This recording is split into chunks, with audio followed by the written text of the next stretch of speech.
서울 강남의 한 아파트에서 벌어진 충격적인 가족 갈등이 온라인 커뮤니티를 뜨겁게 달구고 있습니다. 독실한 기독교 집안 출신 며느리와 전통을 고수하는 시어머니 사이에서 벌어진 이 사건은 단순한 종교 갈등을 넘어 우리 사회의 뿌리 깊은 문제를 드러냈다고 합니다.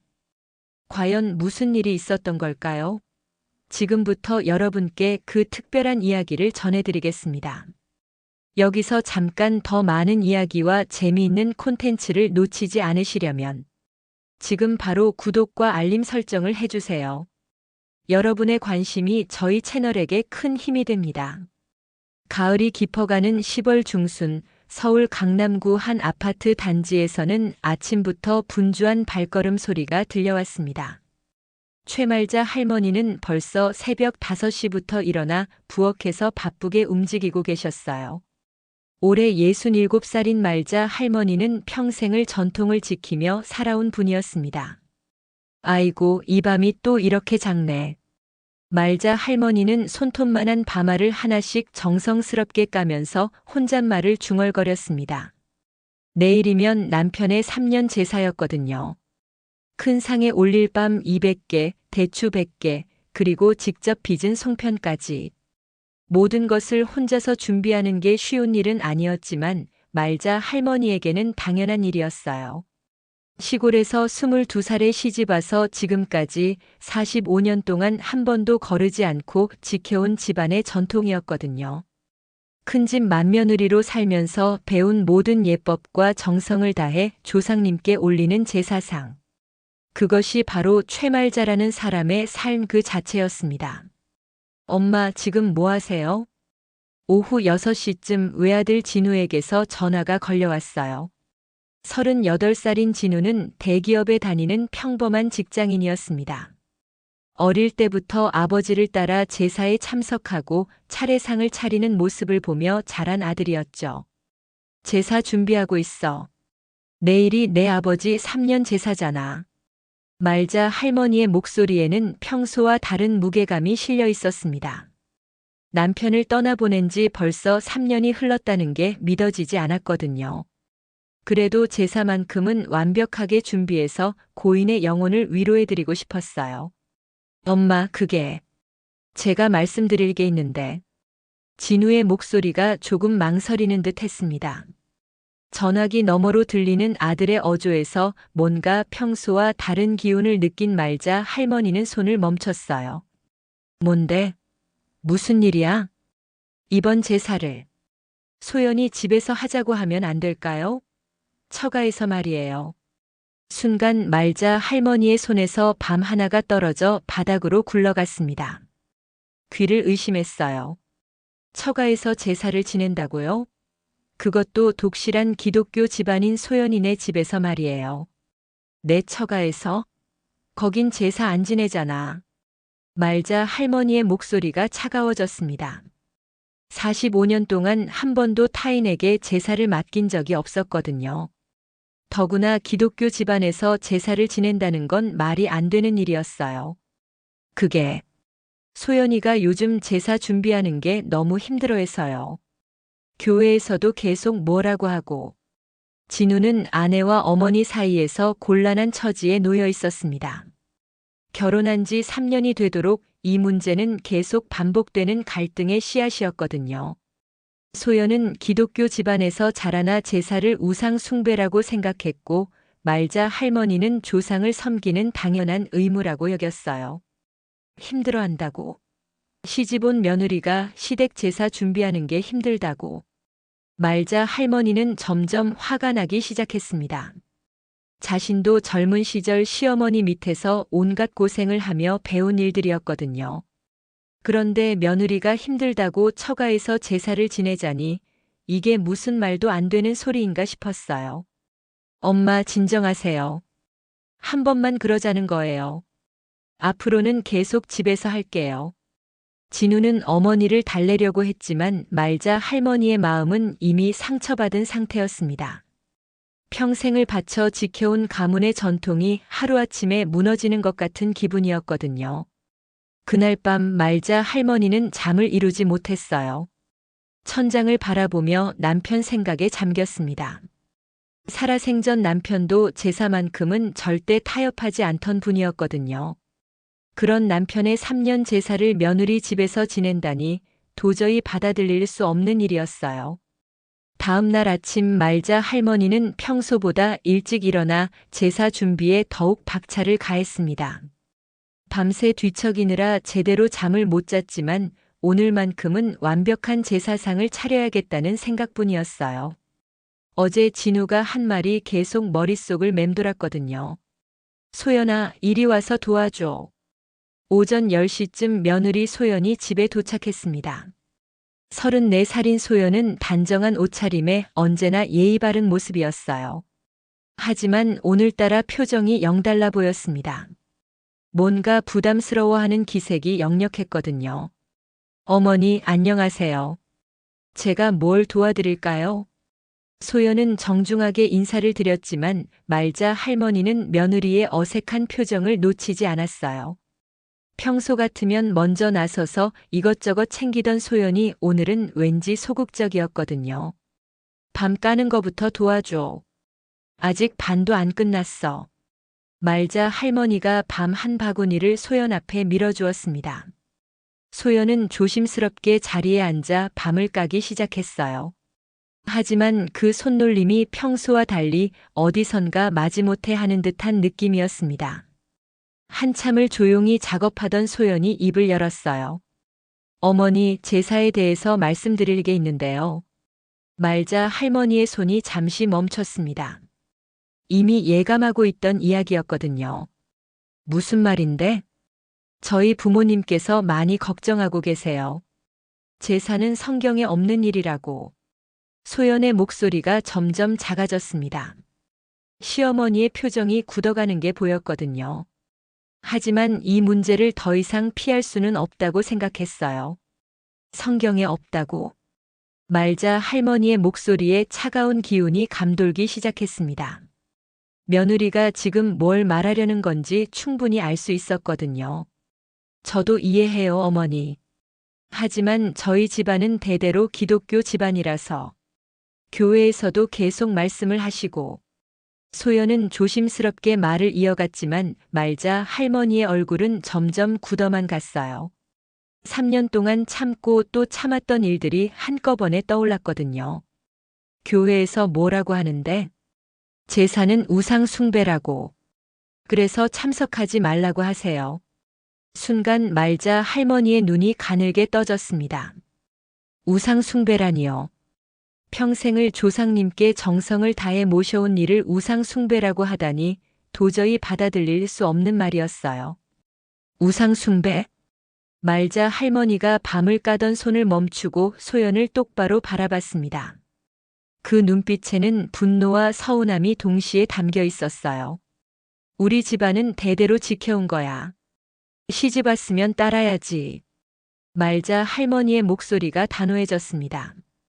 이건 단순한 종교 문제가 아니었어요. 가문의 전통과 예의에 관한 문제였거든요. 하지만 어머니, 저는 정말 믿음 때문에. 믿음? 그럼 우리 조상님들은 뭐가 되는 거야? 귀신이란 말이야? 말자 할머니의 목소리가 높아지기 시작했습니다. 45년 동안 한 번도 의심해 본 적 없던 신념이 흔들리는 기분이었거든요. 소연은 더 이상 말을 잇지 못했어요. 시어머니의 분노가 느껴졌고 자신도 답답한 마음이 컸거든요. 결혼 전에는 생각지도 못했던 일이었어요.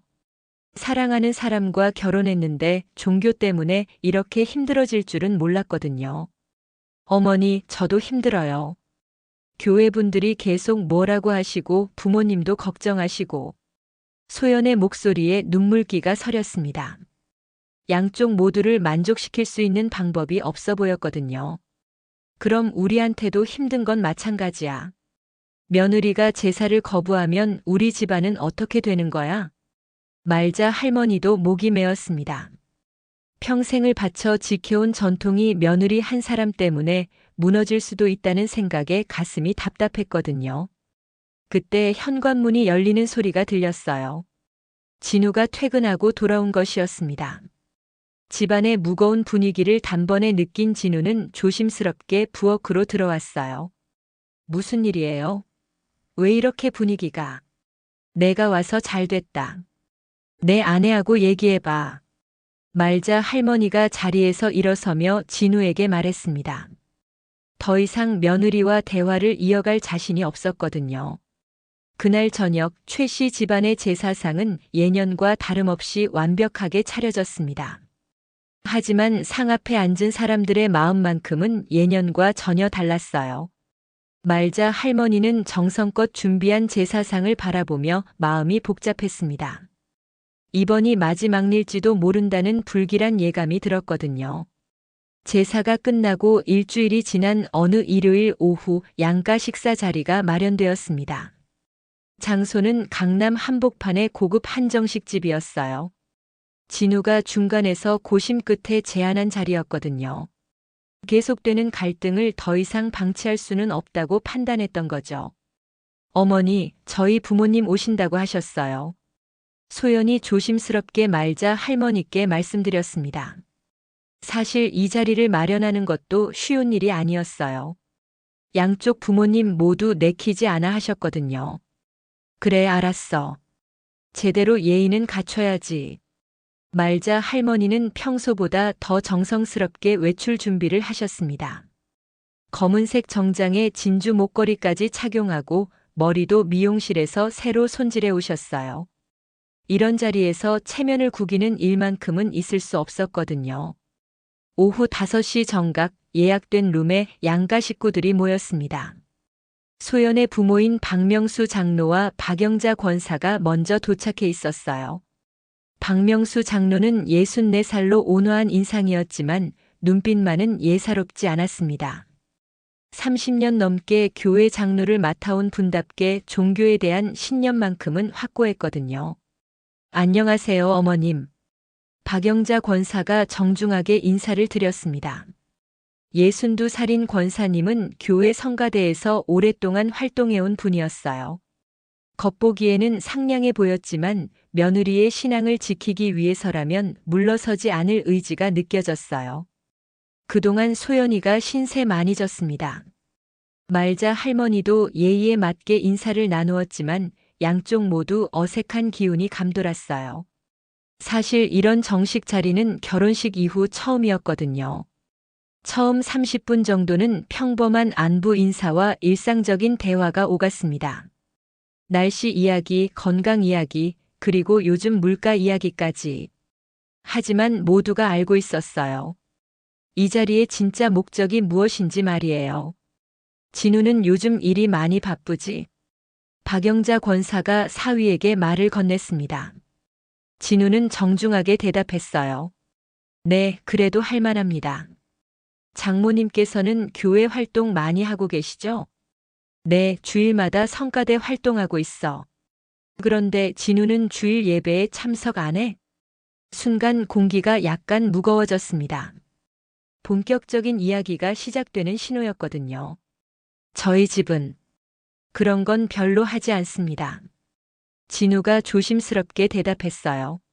하지만 박영자 권사는 여기서 물러서지 않았습니다. 진우야, 주일 예배는 꼭 나와야 해. 가정의 영적 지도자로서 말이야. 말자 할머니의 눈썹이 미묘하게 움찔했습니다. 영적 지도자라는 말이 마음에 들지 않았거든요. 저희 집은 주일보다 제사가 먼저입니다. 진우가 어머니 편을 들며 분명하게 말했습니다. 순간 테이블 위에 공기가 얼어붙었어요. 박명수 장로가 젓가락을 내려놓으며 조용히 입을 열었습니다. 진우야, 미안한 말이지만 제사라는 것은 성경적이지가 않아. 아버님, 그게 무슨. 미안하지만 제사 지내는 가정은 하나님 보시기에 바른 가정이 아닌 거야. 박명수 장로의 말이 떨어지자 말자 할머니의 얼굴이 확연히 굳어졌어요. 지금까지 참고 있었던 감정이 한계에 다다른 것 같았거든요. 그럼 우리 조상님들은 모두 잘못 산 거라는 말씀이세요? 말자 할머니의 목소리에 분노가 실리기 시작했습니다. 박영자 권사가 거들었어요. 어머님, 우리가 드리고 싶은 말씀은 그게 아니에요. 다만 며느리가 시댁에서 제사 준비하는 건 영적으로 위험한 일이라는 거죠. 영적으로 위험하다고요? 말자 할머니의 목소리가 떨렸습니다.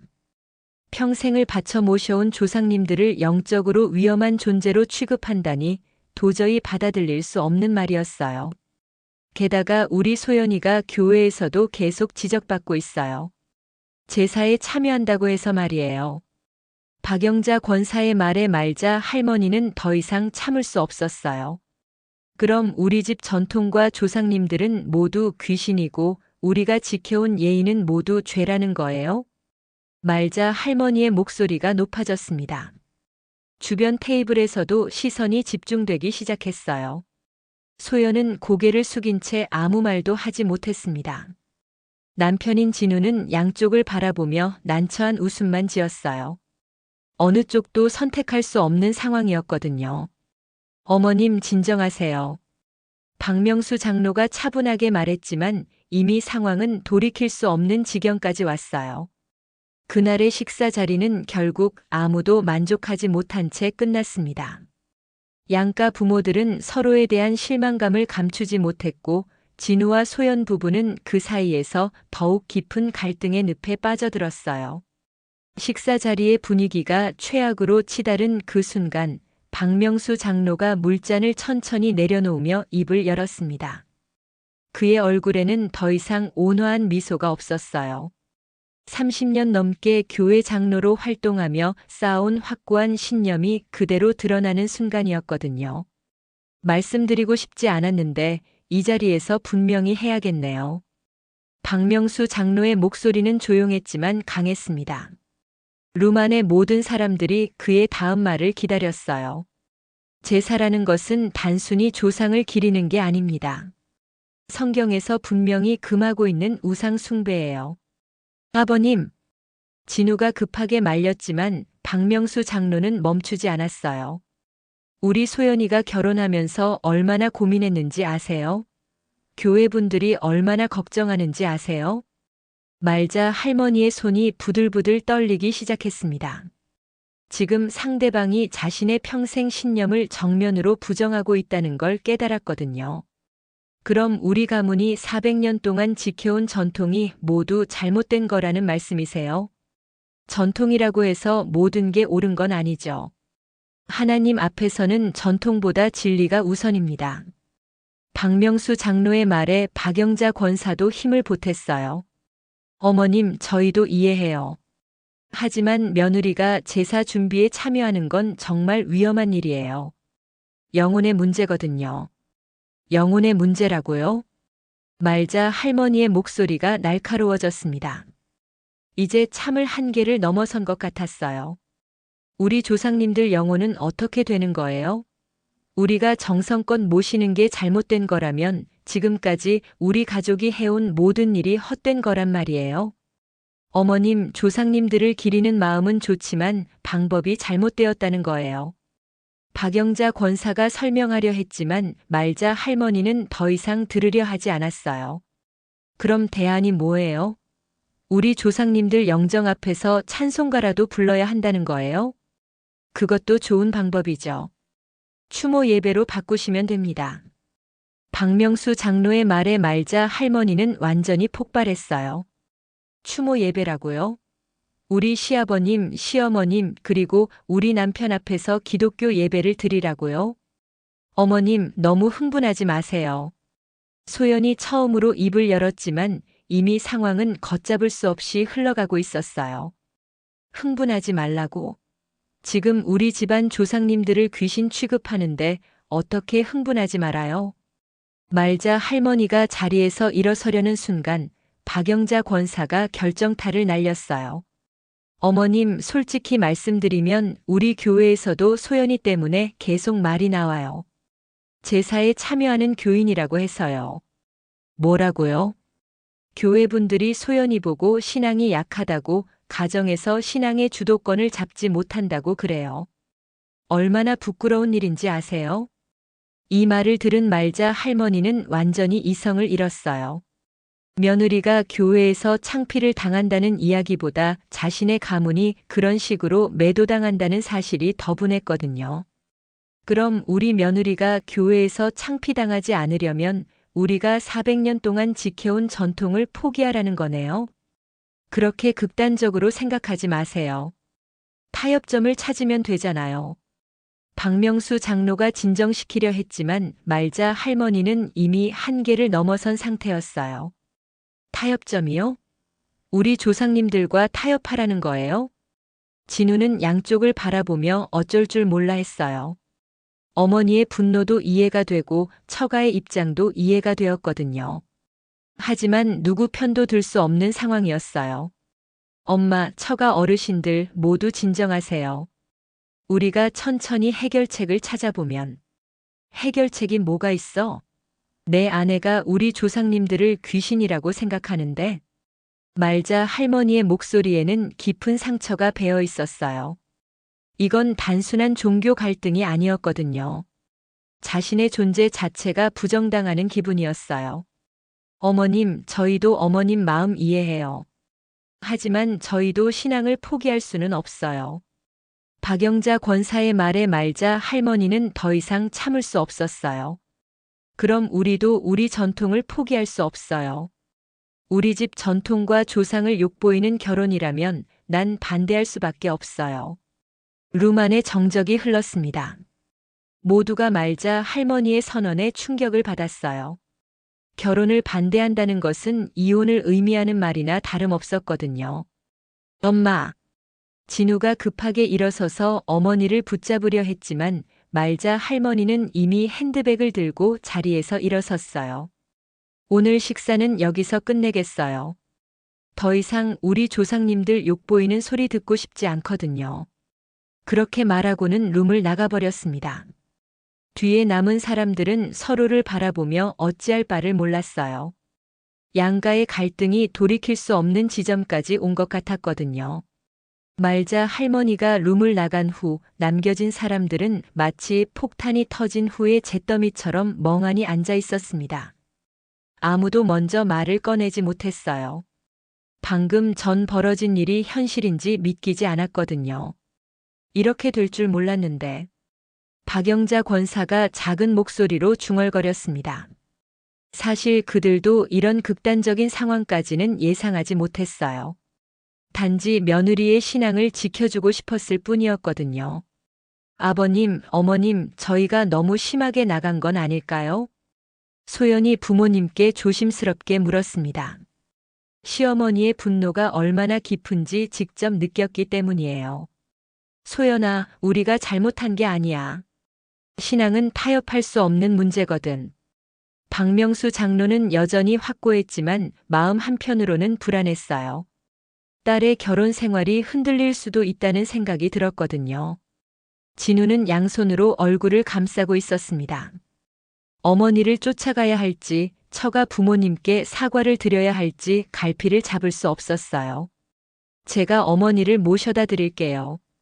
오늘은 여기서 정리하시죠.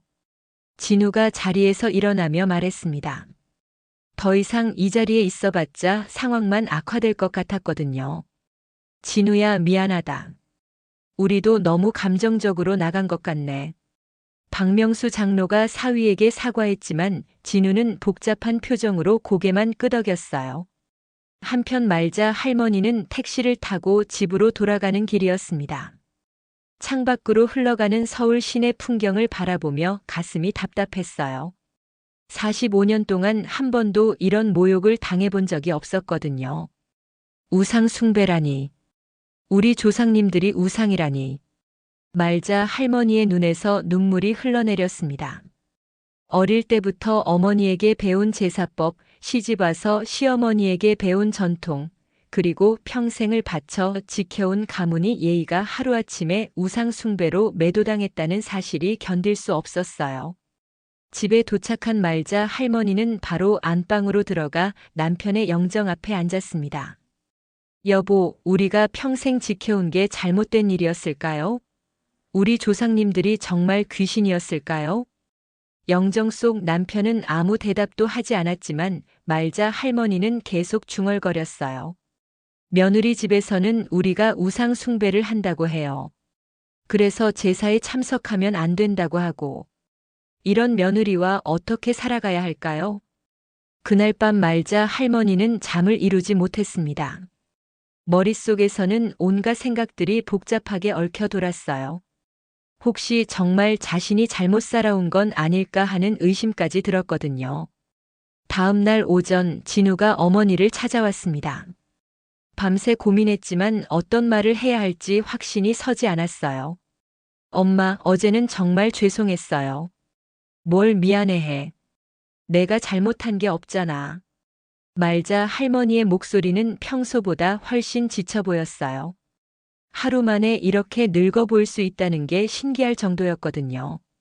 엄마, 우리 해결책을 찾아봐요. 이렇게 계속 갈 수는 없잖아요. 해결책이 뭐가 있어? 내 아내는 우리 조상님들을 귀신이라고 생각하는데. 말자 할머니는 아들을 바라보며 한숨을 쉬었어요. 그럼 제사 말고 추모 예배로 바꾸면 안 될까요? 그러면 소연이도 참석할 수 있고. 내가 지금 뭔 소리를 하는 거야? 말자 할머니의 목소리가 갑자기 날카로워졌습니다. 그럼 내 아버지 영정 앞에서 찬송가를 부르겠다는 거냐? 우리 조상님들께 기독교 예배를 드리겠다는 거냐? 엄마, 그게 아니라.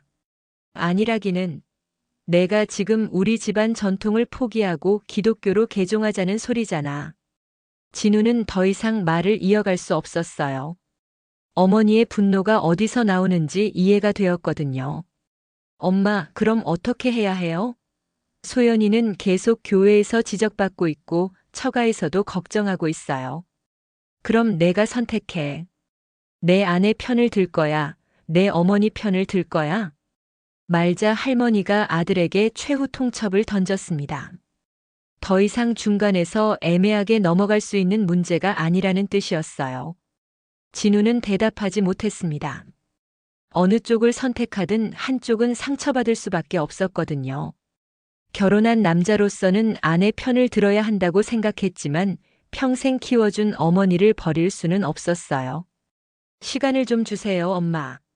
제가 좋은 방법을 찾아볼게요. 시간이 해결해줄 문제가 아니야. 이건 가치관의 문제거든. 말자 할머니는 아들을 바라보며 씁쓸하게 웃었어요.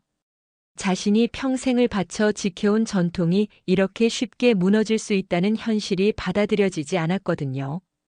그날 오후 진우는 집으로 돌아가 아내와 마주 앉았습니다. 소연도 밤새 울었는지 눈이 부어 있었어요. 여보, 우리 어떻게 해야 할까? 모르겠어요. 정말 모르겠어요. 소연도 답답한 마음을 감추지 못했어요. 결혼할 때는 사랑만 있으면 모든 걸 해결할 수 있다고 생각했는데 현실은 그렇게 간단하지 않았거든요. 그날 밤 진우 부부는 각자 다른 방에서 잠을 청했습니다. 결혼 후 처음 있는 일이었어요. 양가 상견례가 있은 지 3일째 되던 날 소연이 큰 여행 가방을 끌고 집을 나섰습니다. 진우가 회사에서 돌아와 보니 집은 텅 비어 있었고 식탁 위에는 짧은 쪽지 한 장만 놓여 있었어요. 잠시 친정에 가서 생각을 정리하고 올게. 미안해. 진우는 그 쪽지를 읽고 또 읽으며 멍하니 서 있었습니다. 예상은 했지만 막상 현실이 되고 보니 받아들이기 어려웠거든요. 결혼한 지 3년 만에 처음으로 아내가 집을 나간 것이었어요. 한편 친정집으로 돌아간 소연은 어린 시절 자신의 방에 앉아 눈물을 흘리고 있었습니다. 벽에는 여전히 중고등학교 때 받은 교회 상장들이 걸려 있었어요. 성경 암송 대회 1등상, 성가대 모범상, 교회 학교 출석상까지. 그 모든 게 지금은 무의미해 보였어요. 소연아, 밥 먹어라. 박영자 권사가 딸의 방으로 들어와 따뜻한 미역국을 가져다 주었습니다. 딸이 이렇게 힘들어하는 모습을 보니 마음이 아팠어요. 엄마, 제가 잘못 결혼한 걸까요? 소연이 어머니를 바라보며 물었습니다. 결혼 전에는 사랑만 있으면 모든 걸 이겨낼 수 있다고 생각했는데 현실은 그렇지 않았거든요. 잘못 결혼한 게 아니라 신앙의 시험을 받고 있는 거야. 하나님이 우리 믿음을 시험하고 계시는 거지. 박영자 권사는 딸의 손을 잡으며 위로했지만 속으로는 복잡한 심정이었어요. 딸의 결혼 생활이 이렇게 흔들릴 줄은 몰랐거든요. 그날 저녁 진우가 처가를 찾아왔습니다. 퇴근 후 바로 달려온 것이었어요. 얼굴에는 지친 기색이 역력했습니다. 장인어른, 장모님 안녕하세요. 진우야 들어와. 박명수 장로가 사위를 맞이했지만 분위기는 여전히 무겁했어요. 소연이와 이야기 좀 할 수 있을까요? 그래, 소연이 방에 있다. 소연의 방에서 부부는 오랜만에 마주 앉았습니다. 서로 할 말이 많았지만 어디서부터 시작해야 할지 모르겠었어요. 미안해, 여보. 내가 부족해서 이런 일이 생긴 것 같아. 진우가 먼저 사과했습니다. 남편으로서 양쪽을 조율하지 못한 자신이 원망스러웠거든요. 당신 잘못이 아니에요. 이건 어쩔 수 없는 일이었어요. 소연도 남편의 어려운 처지를 이해했어요. 하지만 마음 한편으로는 남편이 자신보다 시어머니 편을 더 드는 것 같아서 서운했거든요. 그럼 우리 어떻게 해야 할까? 이대로 계속 있을 수는 없잖아. 모르겠어요. 정말 모르겠어요. 어머니는 절대 양보 안 하실 것 같고 우리 부모님도 마찬가지고. 소연의 목소리에 절망감이 묻어났어요. 양쪽 모두 자신의 신념을 굽히지 않으려 하니 해결책이 보이지 않았거든요. 그때 박명수 장로가 방문을 두드렸습니다. 진우야, 잠깐 나와서 이야기 좀 하자. 거실에서 장인과 사위가 마주 앉았어요. 박명수 장로는 평소보다 진지한 표정이었습니다. 진우야, 솔직히 물어볼 게 있다. 네, 말씀하세요. 내가 정말 신앙을 가질 생각이 있느냐? 갑작스러운 질문에 진우는 당황했어요. 예상하지 못한 이야기였거든요. 그게, 저는 종교에 대해서는 잘 모르겠어요. 그럼 교회라도 나와볼 생각은 없나? 소연이를 위해서라도 말이야. 박명수 장로의 제안에 진우는 고민에 빠졌어요. 교회에 나가는 것 자체는 어려운 일이 아니었지만 그렇게 되면 어머니가 어떻게 생각할지 걱정되었거든요. 제가 생각해 보겠습니다. 진우야, 이건 단순히 종교 문제가 아니야. 가정의 평화 문제거든. 내가 신앙을 갖게 되면 소연이도 마음이 편해질 거고 우리도 안심이 될 거야. 박명수 장로는 사위를 설득하려 했지만 진우는 쉽게 결정할 수 없었어요. 한편 같은 시각 말자 할머니는 홀로 저녁 식사를 하고 계셨습니다. 평소 같으면 며느리와 아들이 함께 밥을 먹었을 텐데 이제는 혼자였어요.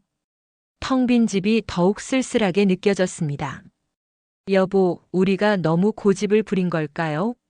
말자 할머니는 남편의 영정을 바라보며 혼잣말을 했어요. 며느리가 집을 나간 후로 계속 이런 생각이 들었거든요. 그때 현관문이 열리는 소리가 났습니다. 진우가 돌아온 것이었어요. 엄마, 저 왔어요. 응, 밥은 먹었니? 네, 먹고 왔어요. 진우는 어머니 앞에 앉으며 조심스럽게 입을 열었어요. 엄마, 제가 교회에 나가보려고 해요. 말자 할머니의 젓가락이 멈췄습니다. 예상했던 이야기였지만 막상 들으니 충격이었어요. 교회에 나간다고? 내 소연이를 위해서라도. 그리고 이 문제를 해결하기 위해서라도 한번 해봐야 할 것 같아요. 말자 할머니는 아들을 바라보며 복잡한 심정이었어요. 아들마저 자신을 떠나는 것 같은 기분이었거든요. 그럼 넌 우리 조상님들보다 내 아내가 더 중요하다는 거구나. 엄마, 그런 뜻이 아니에요. 저도 어떻게 해야 할지 모르겠어요. 진우의 목소리에 절망감이 묻어났어요. 어느 쪽을 선택하든 누군가는 상처받을 수밖에 없는 상황이었거든요. 그날 밤 최 씨 집안의 세 사람은 각각 다른 곳에서 잠 못 이루는 밤을 보냈습니다. 모두가 해결책을 찾고 싶었지만 서로의 신념이 너무 달라서 접점을 찾기 어려웠어요. 소연이 친정에 간 지 일주일이 지났을 때 예상치 못한 일이 벌어졌습니다. 토요일 오후 2시쯤 말자 할머니가 설거지를 하고 있는데 초인종이 울렸어요. 택배인가 싶어 나가보니 뜻밖에도 소연의 부모님이 서 계셨습니다. 어머님 안녕하세요. 박명수 장로와 박영자 권사가 정중하게 인사를 드렸어요. 지난번 식당에서의 일 이후 처음 만나는 자리였거든요. 어떻게? 말자 할머니는 당황했습니다. 전혀 예상하지 못한 방문이었거든요. 더구나 지난번 갈등 이후라 어떤 마음으로 온 건지 알 수 없었어요. 들어오세요. 말자 할머니는 어색하게나마 손님들을 거실로 안내했습니다. 박명수 장로 부부는 조심스럽게 신발을 벗고 들어왔어요. 갑자기 찾아와서 죄송합니다. 하지만 이대로 두고 볼 수는 없어서요.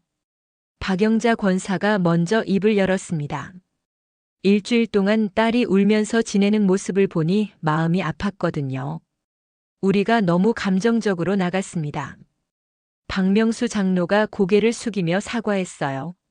장로로서 이렇게 사과하는 게 쉬운 일은 아니었지만 상황을 해결해야 한다고 생각했거든요. 말자 할머니는 상대방의 사과를 듣고 놀랐어요. 오히려 더 강하게 나올 거라고 예상했었거든요. 아니에요. 저도 너무 흥분했었어요. 말자 할머니도 지난 일주일 동안 많은 생각을 했었어요. 혹시 자신이 너무 고집을 부린 건 아닌지, 며느리의 입장도 이해해야 하는 건 아닌지 고민했거든요. 어머님, 솔직히 말씀드리면 저희도 많이 고민했어요. 박영자 권사가 차분하게 말했습니다. 소연이가 일주일 동안 울기만 하는 걸 보니까 우리가 너무 원칙만 고집한 건 아닌가 싶더라고요. 그래도 믿음을 지키고 싶은 마음은 여전해요. 하지만 방법을 바꿔야 할 것 같아요. 박명수 장로의 말에 말자 할머니는 조금 안심했어요. 아직 완전히 포기한 건 아니구나 싶었거든요. 저희도 마찬가지예요. 우리 조상님들을 잊고 살 수는 없어요. 하지만 소연이가 너무 힘들어하는 것도 마음 아프고요. 말자 할머니가 속마음을 털어놓았습니다. 지난 일주일 동안 혼자 지내면서 많은 걸 느꼈거든요. 그럼 서로 조금씩 양보하는 방법을 찾아봐야겠네요. 박영자 권사가 제안했어요. 양쪽 모두 완전한 승리는 어렵다는 걸 깨달았거든요. 양보라고 하면 예를 들어서 제사는 전통 방식대로 하되 소연이가 참여하는 부분은 조금 다르게 하는 거죠. 박명수 장로가 구체적인 안을 제시했어요. 일주일 동안 고민한 결과였거든요. 어떻게요? 말자 할머니가 관심을 보였습니다.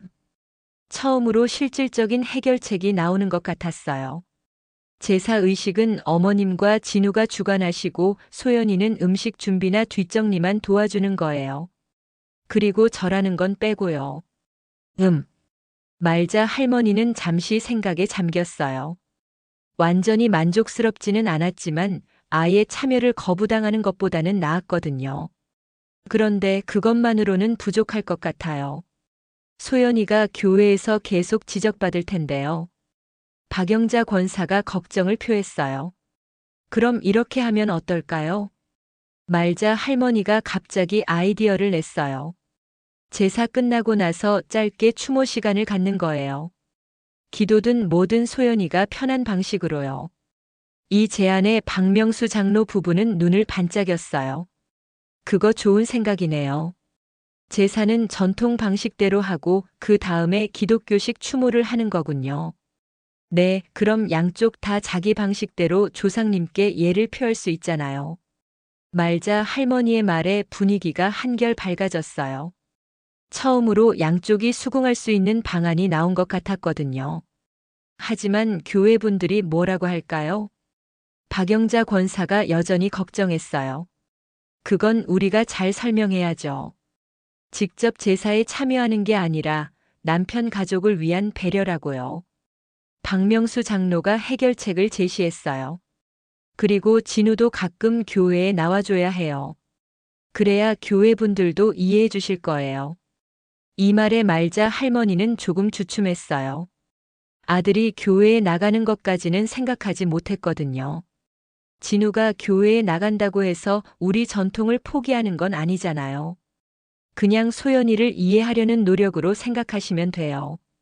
박영자 권사가 설득했어요. 그것도 일리가 있네요. 말자 할머니는 천천히 고개를 끄덕였어요.